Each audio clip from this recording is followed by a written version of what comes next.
Listen, you want to skip this ad. I would too. But what if I told you there's a skip ads for everybody? It's called Pi, and if that sounds familiar to you, it's probably because you've seen their ads everywhere. Smoke alarms chirp and let you know when there's a low battery, but if you didn't know, a lot of modern smoke alarms will also chirp and let you know if there's a malfunction or when it's hit the end of its life.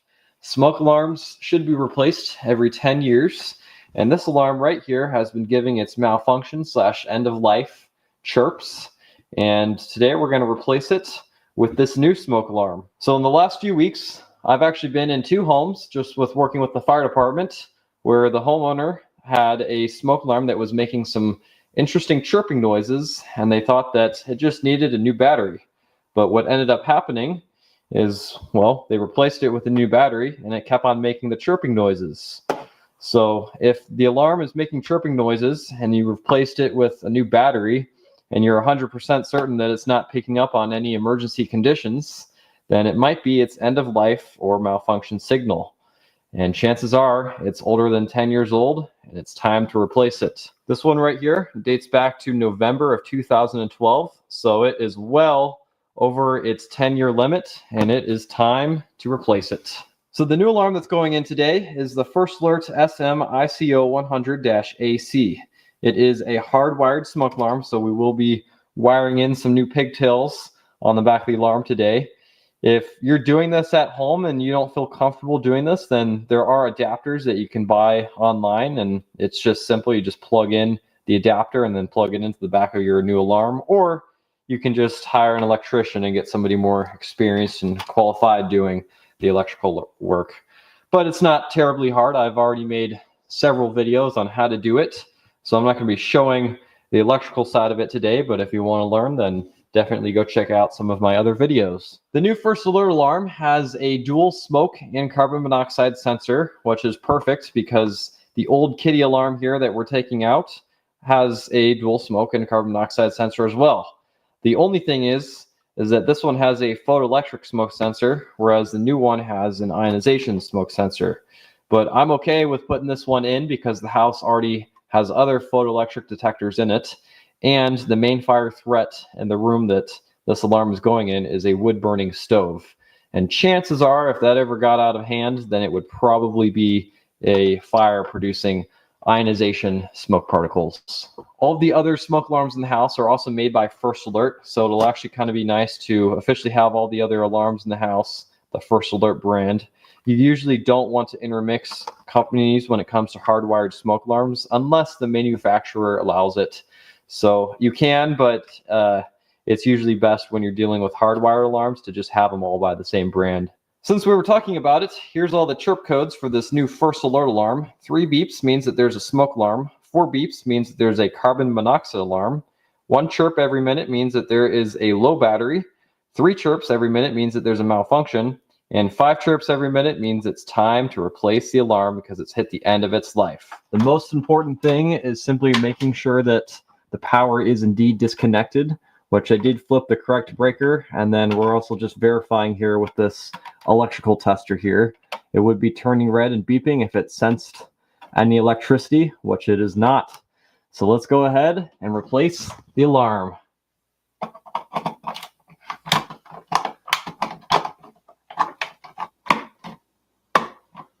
That only took like a few minutes. Flip the power back on.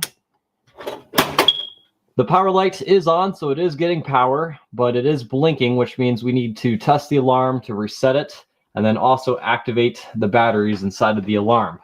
The emergency backup batteries for in case there's a power outage. So let's go ahead and activate those batteries first. There it is, it's now active, and let's test the alarm.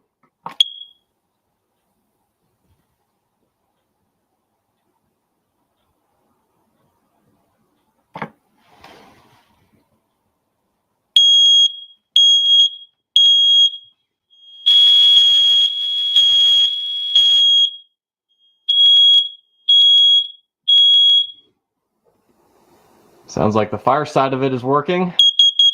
There's the carbon monoxide.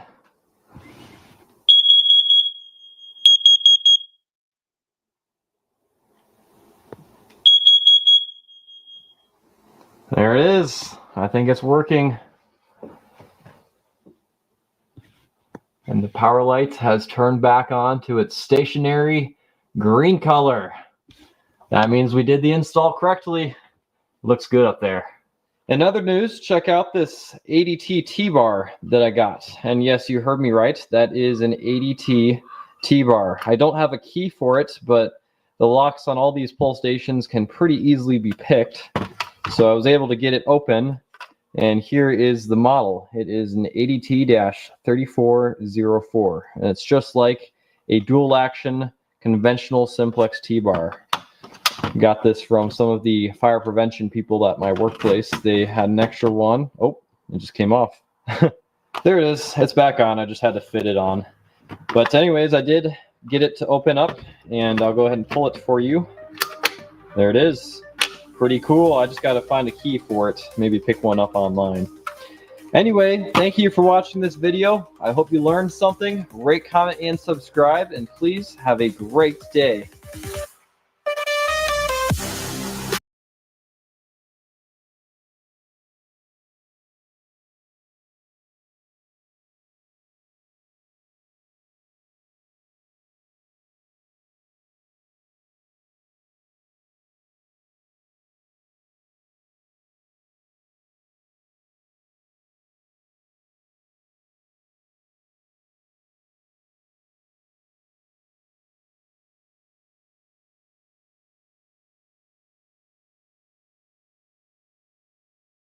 Machine learning is advancing, but businesses wonder if some machines can keep up. Let's welcome our new coworker.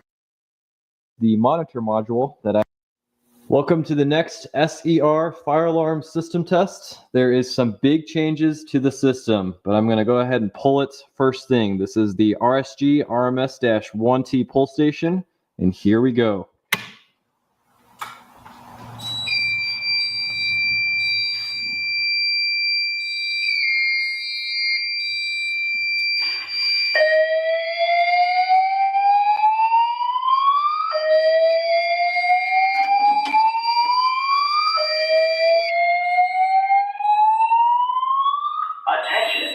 Attention. An emergency has been reported in this building. Please cease operations and leave the building utilizing the nearest exit or fire exit stairway.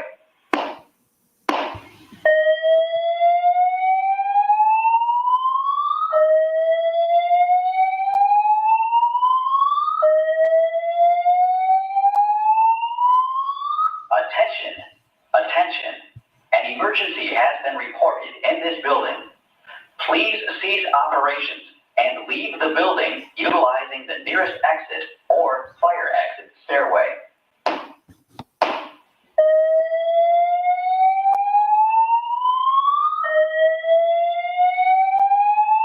Voice evacuation. Attention. An emergency has been reported in this building. Please cease operations and leave the building utilizing the nearest exit or fire exit stairway.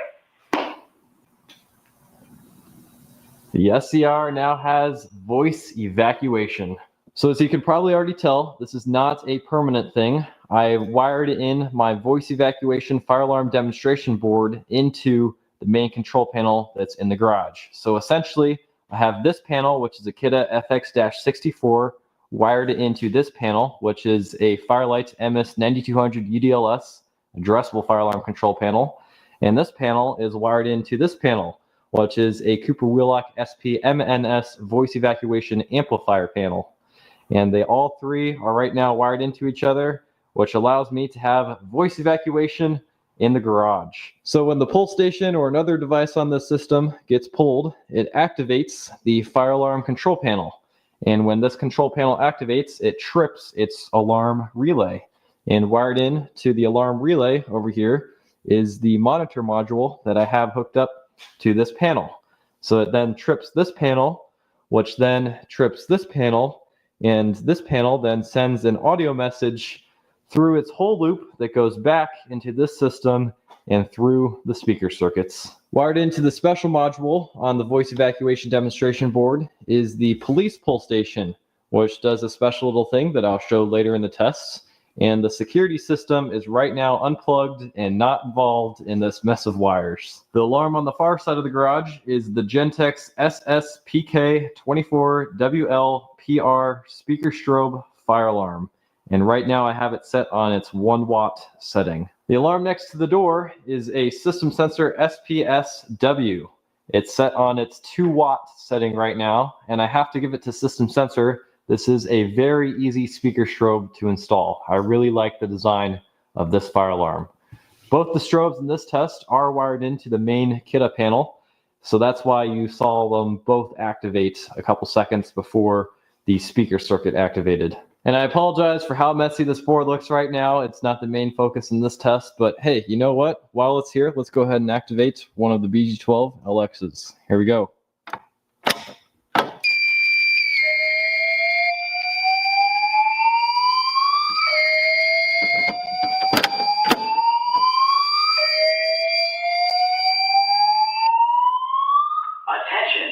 Attention.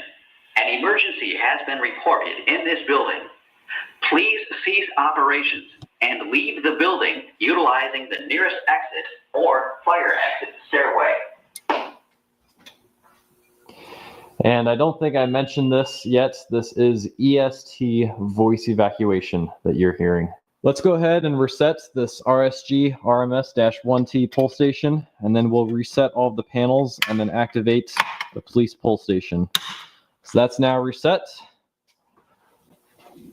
This panel is now resetting, and then we'll give a main reset on this panel. There we go. It's probably going to take a second for everything to reinitialize here and for the strobes to stop flashing. All right, this panel is reset, and then the other one has reset as well. So we're going to go ahead and activate this blue pull station right here. I have this pull station right now set up to do something that's pretty cool, and I'm honestly probably going to make a whole separate video on this. So stay tuned for that. But for now, let's go ahead and activate it, and I'll at least show you what it is in this test. Here we go. Intruder in the area. Lockdown, lockdown, lockdown.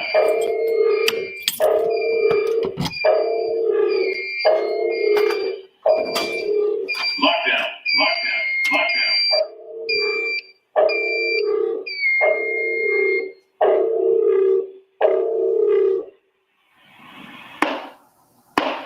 Intruder in the area. Lockdown, lockdown, lockdown.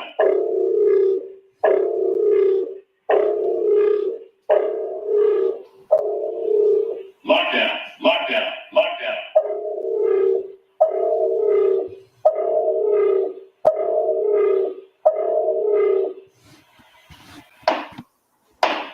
Intruder in the area. Lockdown, lockdown, lockdown.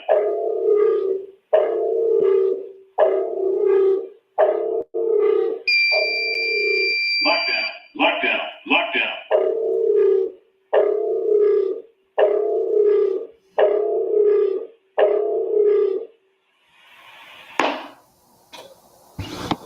Pretty cool, isn't it? I think I am going to do at least one more test with this setup while I have everything all wired up. Maybe change around the fire message. Until then, thank you all for watching. If you found any of this interesting, definitely go check out some of my other videos. Rate, comment, and subscribe, and have a great day, everyone.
Think about the best night's sleep you've ever had, how effortless it was to fall asleep and stay asleep. Who's ready for the next system test with the Firelight and the Wheelock voice evacuation fire alarm demonstration board? There's quite a few changes to the system, so I'll go over some of those changes and then we'll test out the system. You may have already noticed that the lights on these devices are pulling a lot faster.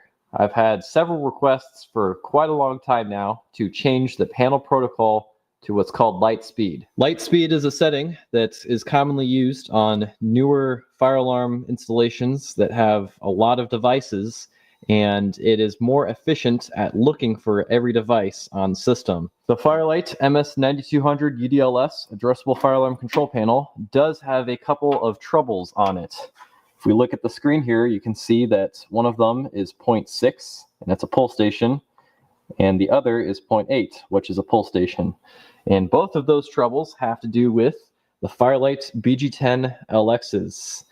Both of these parts are so old that they do not recognize the light speed protocol.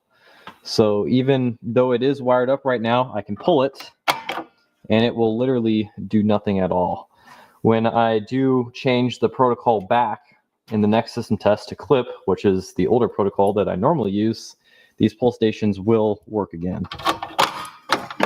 There are some changes with the BG12 LXs, but they are technically all the same. I just swapped out the cover on a couple of them. So this one right here, as you can see, is a Gamewell FCI cover, and it is the single action pull down version. There's no push in on it. The one in the middle is the same, and then the one on the far left is the Spanish/English lettering version. And you can't see the light blinking on the inside because there's a black sticker here, but the light is there and it is blinking. For notification appliances, there is a Wheelock AS horn strobe. There is a Wheelock LST amber LED strobe.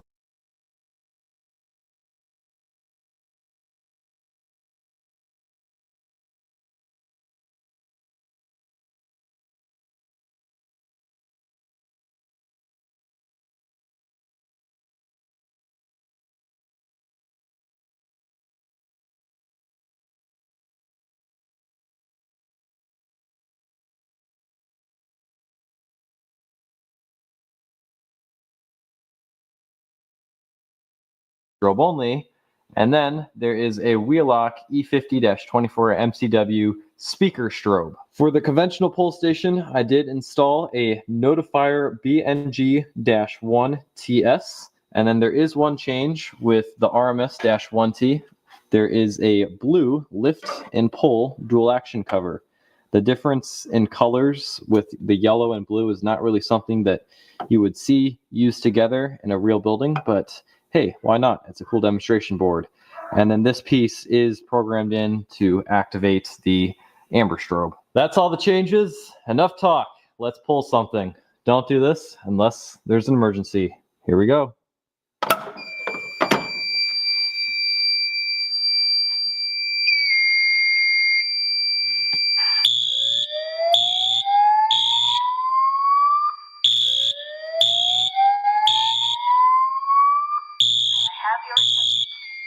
May I have your attention, please? The signal you have just heard indicates a report of a fire in this building. Please proceed to the nearest exit and leave the building. Do not enter the building unless directed to do so by the proper authority.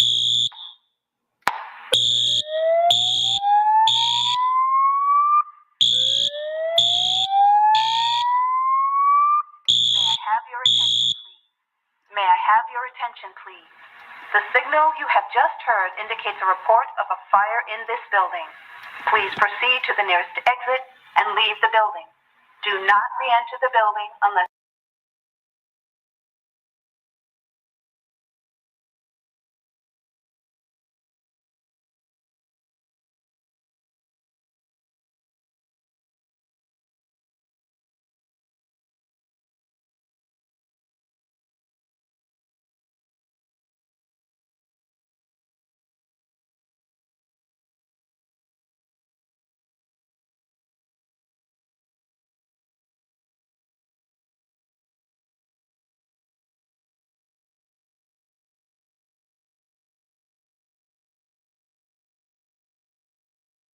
unless directed to do so by the proper authorities.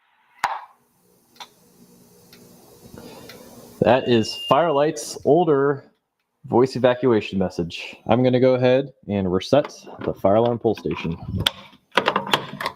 There it is. I did say in the last test that in this test I would test out the Bosch F220-P. So let's go ahead and do that. I'm going to magnet test it. And you take a magnet and hold it right about here.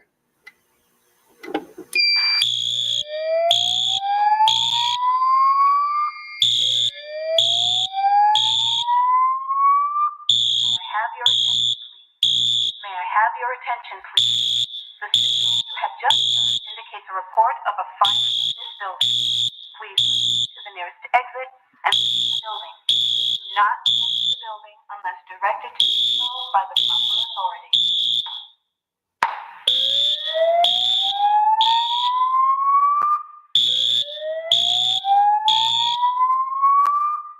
May I have your attention, please? May I have your attention, please? The signal you have just heard indicates a report of a fire in this building. Please proceed to the nearest exit and leave the building. Do not re-enter the building unless directed to do so by the proper authorities. Go ahead and acknowledge the trouble. I'm thinking we will test out the BG12LXs more in the next test. For now, we have this.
This pull station, and I have kind of a cool tone that is from a TV show programmed into this pull station. So let's go ahead and pull it and see what it is. Here we go.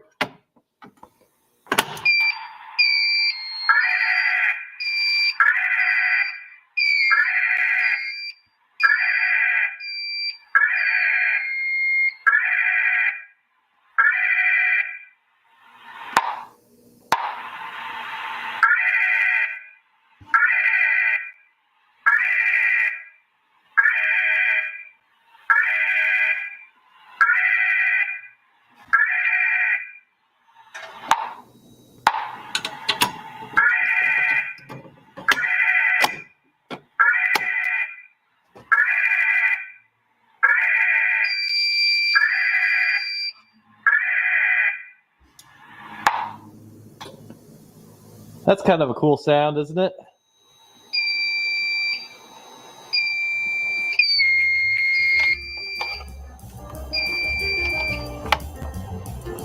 Panel is reset.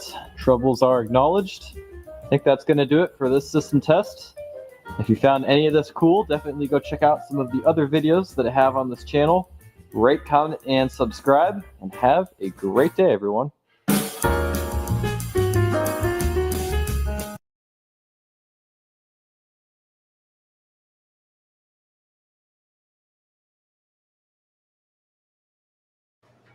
Organic and dairy-free. Woo!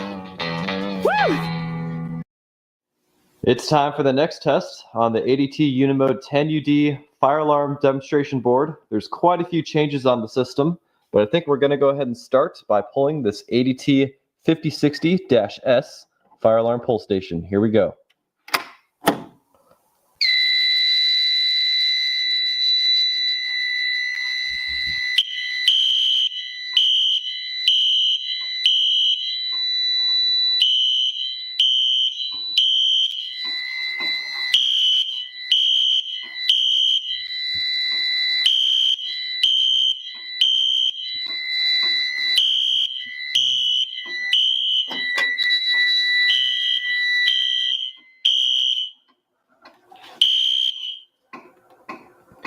As you can see, for alarms, I have two wheel-lock exceeders.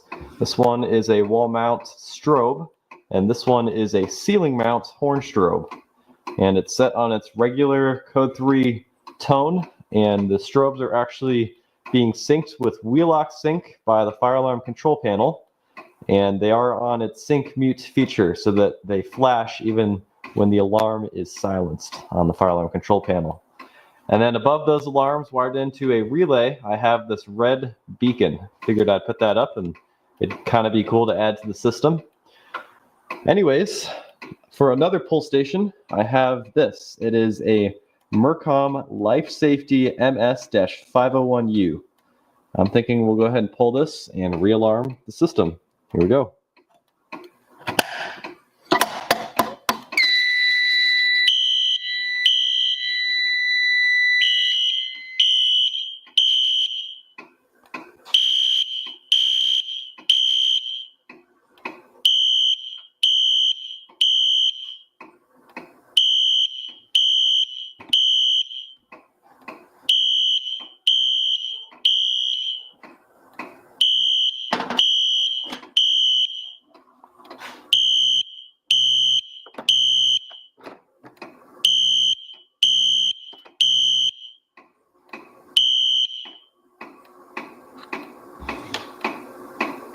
There are a couple more changes when it comes to automatic fire detection on the demonstration board. As you can see to the left here, I have a Protectowire linear heat detector, but I'm thinking we're going to test that out more in a future video. To the right here, I have a System Sensor 2400 photoelectric smoke detector. You can test these out by poking something into that small hole at the bottom right there, and that's what we're going to do. Here we go.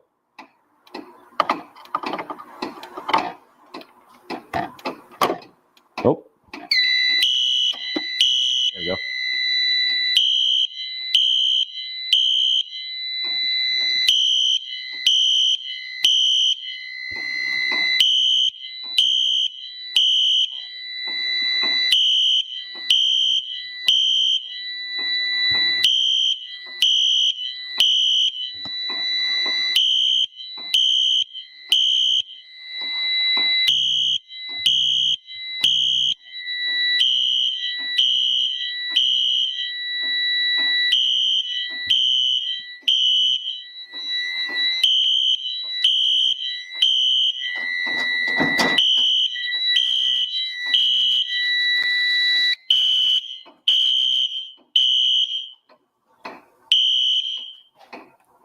So the alarm is now silenced, and as you can see, we have now caused 3 alarms on the fire alarm control panel: Zone 7, Zone 2, and Zone 1.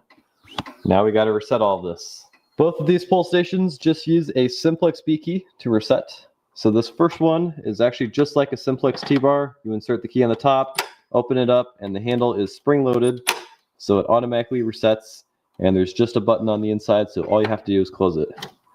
And then this other one, you lift the cover up, insert the key, turn it, and then close the pull station. Near the bottom of the board, I have another new device. It is an STI SS-2410-E, and it is an emergency push station. So let's go ahead and push it and see what happens.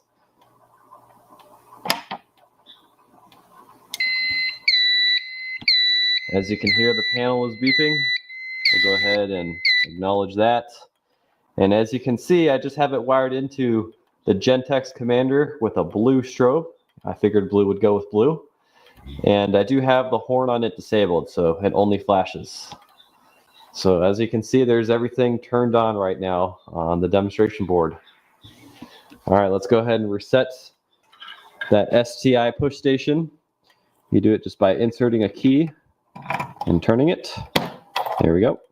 Now it's reset. And let's go ahead and reset everything on the fire alarm control panel. Here we go.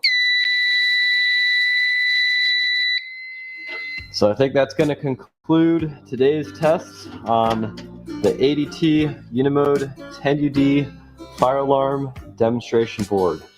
Thank you all for watching. Rate, comment, and subscribe, and have a great day.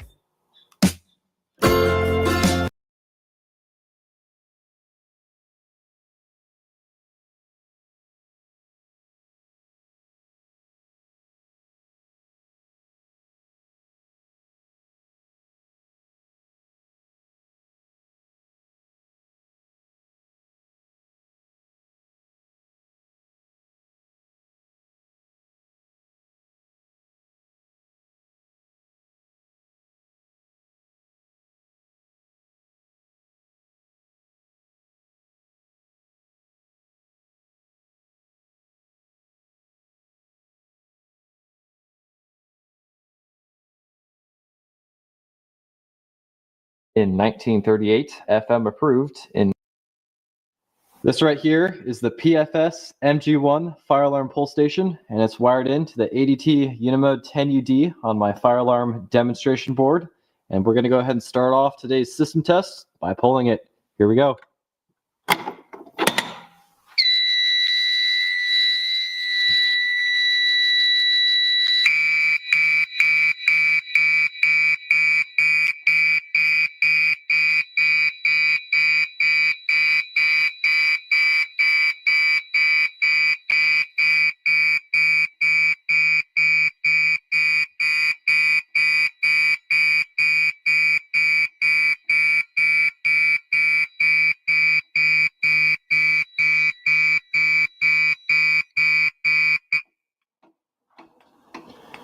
As you can see for alarms, I have a Gentex SHG, and then to the right I have a new commander. It's one with a green strobe, and then more to the right I have a Gentex GXS-4-110WR, and it's just a strobe.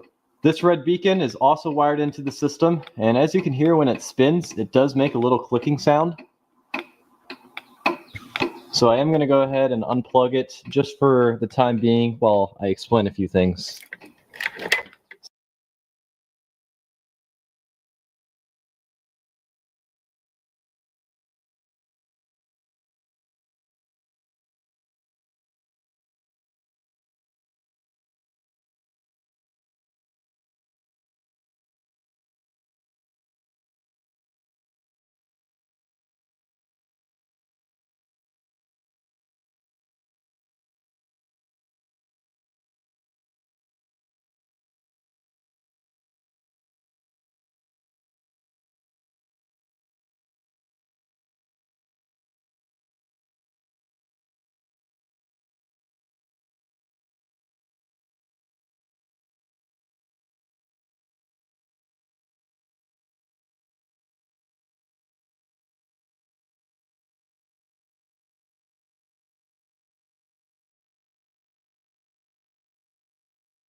So this Gentex SHG is being coded to march time through the jumpers that it has in the back of the unit. It wasn't until later on in its series where it adopted the universal temporal 3 evacuation tone. SHGs were installed in buildings in the 1990s and the early 2000s, and while they were being installed, Gentex did have several updates that they did with the alarm. Those updates had to do with the strobe and the horn. As you can see, this version has a strobe that does not have lines, but it does have a reflector on the inside. And the horn, as you could hear, is the older style horn that it has. I do have a newer Gentex SHG, and as you can see, it does have a newer style strobe, and the horn that's on the inside of it does sound just like a Gentex Commander.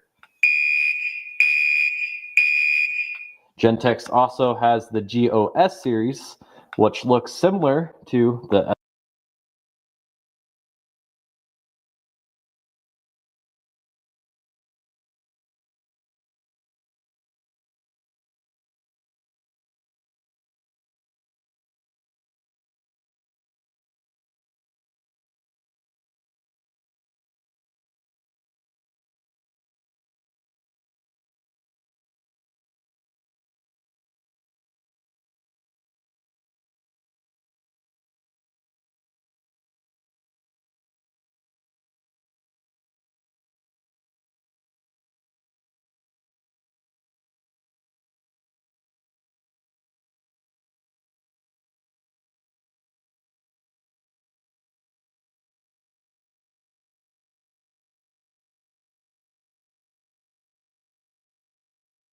SHG, but it has a slightly different body.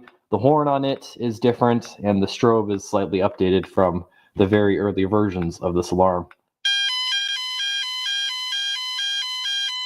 Let's go ahead and reset the pull station. This model of pull station has to have a brake rod in order to reset it or even pull it. So I did get creative. I took a stick that was outside, I reinforced it with some duct tape, and we're going to go ahead and take that out. And then I do have another stick that I haven't put any duct tape on, but it still should work. So we'll just go ahead and put that in, just like that. And then we will close up the pull station and reset it. There it is. Before we test out the next device, let's go ahead and reset the fire alarm system.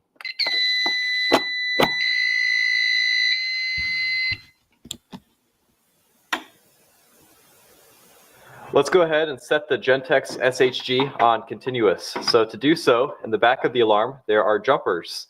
And what you have to do is take one of the jumpers and move it over one. And now it is set on continuous.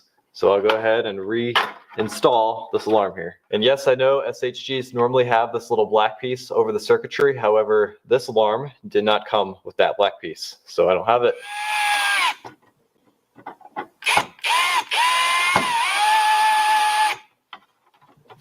Let's go ahead and test out this protector wire type EPC 155 degrees Fahrenheit regular rating linear heat detector. Protector wire as a company and as a product has actually been around for a very long time. It was invented in 1938, FM approved in 1942, and UL listed in 1946.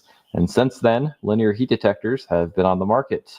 Protector wire actually has a lot of history with the company, and so much so that they even have a whole book about it.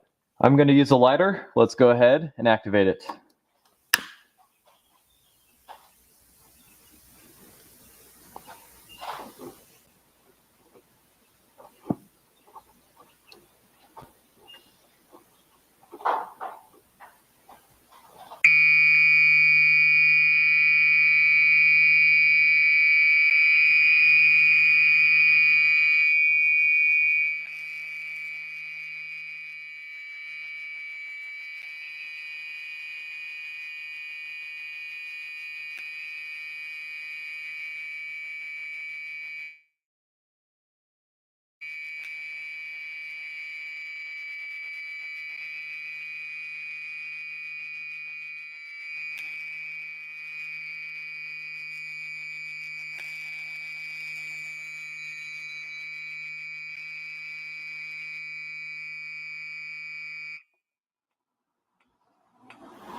There it is.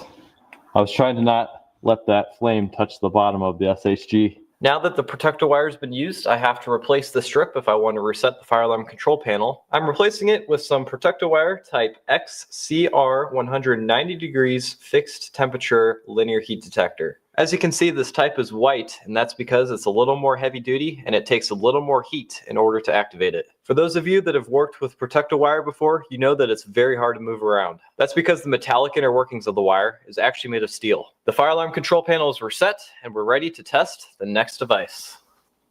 Lastly today, let's go ahead and test the Tornado Alert Alarm pull station that I have. It's wired into the Gentex Commander with the green strobe and the siren that's above the fire alarm control panel. So this is going to be loud. Here we go.